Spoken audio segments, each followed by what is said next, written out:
ನೋಡಿ, ಇವತ್ತೇ ನಿಮ್ಮ ಒಂದು ಫೋನಲ್ಲಿ ಇವತ್ತು ನಾನು ಹೇಳುವಂಥ ಆಪ್ಷನ್ ಹೋಗಿ ಚೆಕ್ ಮಾಡ್ಕೊಳ್ಳಿ. ಇಲ್ಲ ಅಂತಂದರೆ ನೀವು ಇಟ್ಟಿರುವಂಥ ಫೋಟೋಸು ವೀಡಿಯೋಸ್ಗಳೆಲ್ಲವೂ ಕೂಡ ನಿಮ್ಮ ಫೋನಲ್ಲಿ ನೋಡಿಬಿಡ್ತಾರೆ. ನೀವು ಫೋನ್ ಅವ್ರ ಕೈ ಕೊಡದೇ ಇದ್ರೂ ಕೂಡ ನೋಡಿಬಿಡ್ತಾರೆ. ಅದಕ್ಕೋಸ್ಕರ ಇವತ್ತು ನಾನು ಹೇಳೋ ಸೆಟ್ಟಿಂಗ್ನ ನೀವು ಚೆಕ್ ಮಾಡ್ಕೊಳ್ಳೇಬೇಕು. ಎಲ್ಲರ ಫೋನಲ್ಲೂ ಕೂಡ ಈ ಒಂದು ಆ್ಯಪ್ ಇರುತ್ತೆ. ಅದೇನು ಅಂತ ನಾನು ನಿಮ್ಗೆ ಹೇಳ್ತೀನಿ. ಅದಕ್ಕಿಂತ ಮುಂಚೆ ಯಾರೆಲ್ಲ ಫೇಸ್ಬುಕ್ಕಲ್ಲಿ ನೋಡ್ತಾ ಇದ್ದೀರಾ, ನಮ್ಮ ಪೇಜನ್ನು ಫಾಲೋ ಮಾಡದೆ ನೋಡ್ತಾ ಇರೋರು ಫಾಲೋ ಮಾಡ್ಕೊಳ್ಳಿ. ಯೂಟ್ಯೂಬಲ್ಲಿ ನೋಡ್ತಾ ಇರೋರು ಸಬ್ಸ್ಕ್ರೈಬ್ ಮಾಡ್ಕೊಳ್ಳಿ. ಪ್ರತಿದಿನ ಈ ಥರದ ವೀಡಿಯೋಸ್ಗಳನ್ನ ಯೂಟ್ಯೂಬಲ್ಲೂ ಹಾಕ್ತಾಯಿರ್ತೀನಿ, ಫೇಸ್ಬುಕ್ಕಲ್ಲೂ ಹಾಕ್ತಾಯಿರ್ತೀನಿ. ಸೊ ಬನ್ನಿ ಇವತ್ತಿನ ವೀಡಿಯೋನ ಶುರು ಮಾಡೋಣ ಗೈಸ್. ನೋಡಿ ಗೈಸ್, ಸೊ ಮೊದಲನೇದಾಗಿ ನಿಮ್ಮ ಒಂದು ಫೋನಲ್ಲಿ ಒಂದು ಆ್ಯಪ್ ಇರುತ್ತೆ, ಗೂಗಲ್ ಫೋಟೋಸ್ ಅಂತಂದ್ಬಿಟ್ಟು ಒಂದು ಆ್ಯಪ್ ಇರುತ್ತೆ. ಆ ಒಂದು ಫೋಟೋಸ್ ಆ್ಯಪಲ್ಲಿ ಎಲ್ಲವೂ ಕೂಡ ಬ್ಯಾಕಪ್ ಆಗ್ತಾ ಇರುತ್ತೆ. ಫಸ್ಟು ನೀವು ಅದನ್ನು ಓಪನ್ ಮಾಡ್ಕೊಳ್ಬೇಕು. ಈಗ ನಾನು ನನ್ನ ಫೋನಲ್ಲಿ ಇಲ್ಲಿ ಗೂಗಲ್ ಫೋಟೋಸ್ ಇಲ್ಲಿ ಒಂದು ಆ್ಯಪ್ ಇದೆ, ನೀವು ನೋಡ್ಬೋದು. ಇದು ನಿಮಗೆ ಸಿಗುತ್ತೆ ಆಯಿತಾ, ನಿಮ್ಮ ಫೋನಲ್ಲೇ ಇದ್ದೇ ಇರುತ್ತೆ. ಯಾಕೆಂತಂದರೆ ಪ್ರತಿ ಫೋನ್ನ ತಗೊಂಡಾಗ ಪ್ರತಿ ಫೋನಲ್ಲೂ ಕೂಡ ಇದು ಆಲ್ರೆಡಿ ಇನ್ಸ್ಟಾಲ್ ಆಗಿರುತ್ತೆ ಆಯಿತಾ. ಸೊ ಹಾಗಾಗಿ ಇದು ನಿಮ್ಮ ಫೋನಲ್ಲಿ ಇದ್ದೇ ಇರುತ್ತೆ. ನಿಮ್ಮ ಗ್ಯಾಲರಿಲಿ ಇರುವಂಥ ಫೋಟೋಸ್ಗಳು ವೀಡಿಯೋಸ್ಗಳೆಲ್ಲ ಇದರೊಳಗಡೆ ಬ್ಯಾಕಪ್ ಆಗ್ತಾ ಇರುತ್ತೆ. ಅಂದರೆ ಇದರಲ್ಲಿ ಅಪ್ಲೋಡ್ ಆಗ್ತಾ ಇರುತ್ತೆ. ಒಂದಿಷ್ಟು GB ಅಂತ ಕೊಟ್ಟಿರ್ತಾರೆ, ಆ GBದು ಅಲ್ಲಿ ತನಕನೂ ಕೂಡ ಅಪ್ಲೋಡ್ ಆಗ್ತಾ ಇರುತ್ತೆ. ಸೊ ಅದೆಲ್ಲವನ್ನು ಕೂಡ ಬೇರೆಯವರು ನೋಡಿಬಿಡ್ತಾರೆ. ಹೆಂಗೆ ನೋಡ್ತಾರೆ, ನೀವು ಹೆಂಗೆ ಚೆಕ್ ಮಾಡೋದು ಅನ್ನೋದನ್ನ ಇವಾಗ ತೋರಿಸ್ತಾ ಇದ್ದೀನಿ.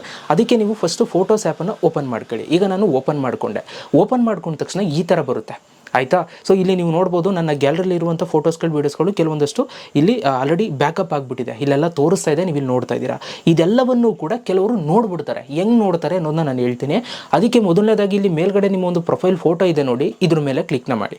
ಇದ್ರ ಮೇಲೆ ಕ್ಲಿಕ್ನ ಮಾಡಿದಾಗ ಅಲ್ಲಿ ಮೇಲ್ಗಡೆ ನಿಮ್ಮ ಇಮೇಲ್ ID ಇದೆಲ್ಲವೂ ಕೂಡ ತೋರಿಸುತ್ತೆ. ಇಲ್ಲಿ ನೀವೇನು ಮಾಡಬೇಕು, ಕೆಳಗಡೆಗೆ ಬರಬೇಕು. ಕೆಳಗಡೆಗೆ ಬಂದರೆ ಲಾಸ್ಟಲ್ಲಿ ಫೋಟೋಸ್ ಸೆಟ್ಟಿಂಗ್ಸ್ ಅಂತ ಇಲ್ಲೊಂದು ಆಪ್ಷನ್ ಇದೆ, ನೀವು ಇಲ್ಲಿ ನೋಡ್ಬೋದು. ಇದ್ರ ಮೇಲೆ ಕ್ಲಿಕ್ ಮಾಡಿ.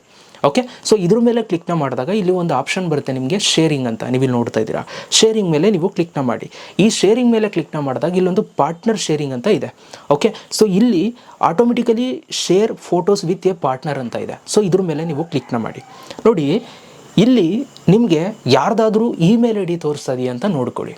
ಇನ್ ಕೇಸ್ ಯಾರ್ದಾದ್ರೂ ಇಮೇಲ್ ID ತೋರಿಸ್ತಾ ಇದೆ ಅಂತಂದರೆ ಈ ಫೋಟೋಸ್ ಆ್ಯಪನ್ನ ನಾವು ತೆಗೆದುವಲ್ಲ, ಅಲ್ಲಿ ಫೋಟೋಸ್ಗಳು ವೀಡಿಯೋಸ್ಗಳು ತೋರಿಸ್ತಲ್ಲ, ಅದನ್ನು ಆ ಒಂದು ಇಮೇಲ್ ID ಅವರು ಅವರ ಒಂದು Gmail ಅಕೌಂಟಲ್ಲಿ ನಿಮ್ಮ ಫೋಟೋಸ್ ವೀಡಿಯೋಸ್ಗಳನ್ನ ನೋಡ್ತಾ ಇರ್ತಾರೆ. ಹೆಂಗೆ ಅಂತಂದರೆ ಅವರು ಇಲ್ಲಿ ಬಂದು ಆ್ಯಡ್ ಮಾಡ್ಕೊಂಡಿರ್ತಾರೆ ಅವರ ಒಂದು ಇಮೇಲ್ ID-ನ.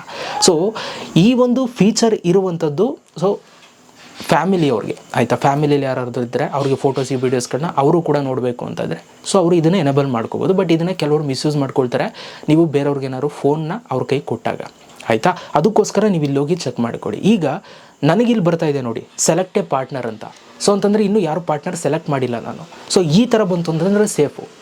ಈ ಥರ ಬಂದಿಲ್ಲ ಅಂತಂದರೆ ಮಾತ್ರ ನೀವು ರಿಸ್ಕಲ್ಲಿದ್ದೀರಾ. ಆ್ಯಂಡ್ ನಿಮಗೆ ಈಸಿಯಾಗೂ ಕೂಡ ಗೊತ್ತಾಗ್ಬಿಡುತ್ತೆ ಯಾರು ಇಲ್ಲಿ ಪಾರ್ಟ್ನರ್ ಆ್ಯಡ್ ಆಗಿದ್ದಾರೆ ಅಂತ ಆಯಿತಾ. ಹೆಸರಲ್ಲೇ ಇದೆ ಪಾರ್ಟ್ನರ್ ಅಂತ, ನಿಮ್ಮ ಫೇವ್ರೇಟ್ ಪರ್ಸನ್ನ ನೀವು ಇಲ್ಲಿ ಆ್ಯಡ್ ಮಾಡಿಕೊಡ್ಬೋದು ಬೇಕಾದರೆ ಆಯಿತಾ. ಸೊ ಇದನ್ನು ಫಸ್ಟ್ ಹೋಗಿ ಚೆಕ್ ಮಾಡ್ಕೊಳ್ಳಿ. ಇಲ್ಲಿ ನನಗೆ ಬಂದಿರೋಂಗೆ ಬಂದರೆ ನೀವು ಸೇಫು. ಇಲ್ಲಿ ಯಾರ್ದಾದ್ರೂ ಇಮೇಲ್ ID ಇತ್ತು ಅಂತಂದರೆ ಅವರು ಎಲ್ಲವೂ ಕೂಡ ನೋಡ್ತಾ ಇದ್ದಾರೆ ಅಂತ ಅರ್ಥ ಆಯಿತಾ. ಸೊ ಹಾಗಾಗಿ ಇದನ್ನು ಆದಷ್ಟು ಎಲ್ಲರೂ ಚೆಕ್ ಮಾಡ್ಕೊಳ್ಳಿ. ಆದಷ್ಟು ಈ ಒಂದು ವಿಡಿಯೋನ ಎಲ್ರಿಗೂ ಕೂಡ ಶೇರ್ ಮಾಡಿ, ಎಲ್ರಿಗೂ ಕೂಡ ಚೆಕ್ ಮಾಡ್ಕೊಳ್ಳಿ. ಓಕೆ, ಆದಷ್ಟು ಸೇಫಾಗಿರಿ ಅಂತ ಹೇಳ್ತಾ ಇದೇ ಥರ ವೀಡಿಯೋಸ್ಗಳು ಆಗ್ತಾ ಇರ್ತೀನಿ ಫೇಸ್ಬುಕ್ಕು ಯೂಟ್ಯೂಬಲ್ಲಿ.